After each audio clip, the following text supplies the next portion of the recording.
So let me open it up with our first question. Charles and Maria in Lawrenceville say they're first-time home buyers, and they want to know what they need to focus on in preparing to buy their first home. So I have got some tips for you. Number one, start saving for your down payment early.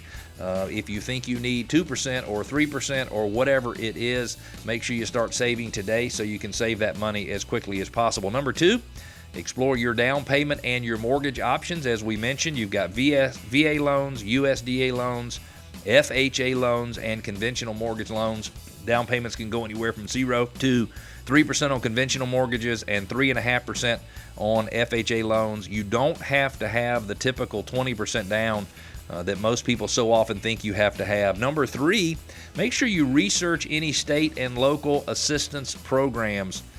There are down payment assistance programs. There are grant programs that take place in specific census tracts or programs that are available to people who make below the average household income. Number four, determine how much home you can afford.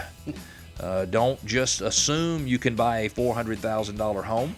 I would say that it makes more sense to pick the price of the home you plan to buy based on what your total expenses will be on a monthly basis: principal, interest, taxes, and insurance. Number five, check your credit and pause any new activity.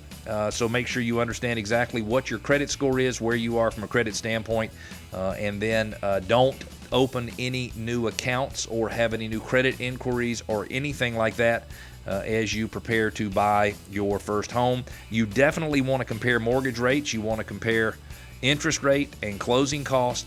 You also want to make sure that you're comparing the closing costs that lenders can control. So lenders can't control the amount of the closing attorney or the title insurance or your prorated taxes or your homeowner's insurance. Lenders can't control that, but lenders can control your underwriting fee and your paperwork fee and your loan discount and all of those things. Number seven, make sure you get a pre-approval letter.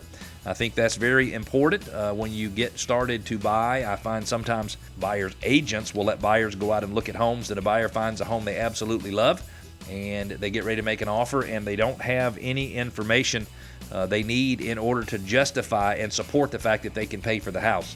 And so if you submit an offer on a home, especially in a competitive situation, your sellers are very likely to reject your offer if you don't have some proof that your offer is as good as cash because you have a pre-approval letter. Number eight, hire the right buyer's agent. A lot of people think they can do it themselves, but the reality is somebody who's been in the business, who's selling 30 to 35 houses a year, has a very good understanding of the market, and they can help educate you. Number nine, you want to pick the right type of house in the right neighborhood. You want to research local schools, even if you don't have kids. You want to look at local safety and crime statistics, map to the nearest hospitals, pharmacies, grocery stores, things like that. And then you want to drive the neighborhood. My suggestion is on various days at different times to check out the traffic, noise, activity levels, things like that. Number 10, stick to your budget. And number 11, I suggest you make the most of open houses. So don't just feel like you need to go out with your agent. If you've got some time on Sunday, certainly tell people when you go to the open house that you're working with an agent. But I suggest that you go out and take advantage of open houses.